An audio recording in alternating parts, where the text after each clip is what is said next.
the music is following the picture and then following, the nuances and the different waves of what's going on screen. And I think, especially this type of scoring with like Marvel, where you have these very distinct characters, we love coming up with very identifiable themes, for each one, and very specific melody, very specific sound palette, very specific instrument. And so we're able to really, I think, at the beginning, really focus on what those things are. Agatha has this sort of whimsical, sort of mischievous quality to her theme, but then like as we dig into her trauma and dig into her backstory, it gets way more intense and tragic, and that becomes a very identifiable part of her character and her music.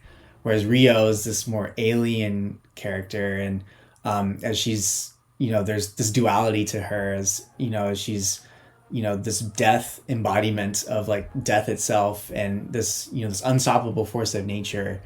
So have these like pounding drums and these really aggressive growling synths and bass clarinet, super processed. But then we balance that out with her relationship with Agatha and their romantic history, and as the crazy ex-girlfriend.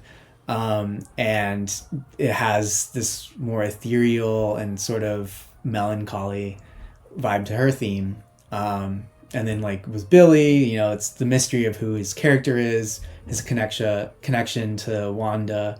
So there's actually some similarities, very subtly to his theme and Wanda's theme, and sort of following a similar 3-note structure. And then we also have the Coven theme, which is, just super playful and fun.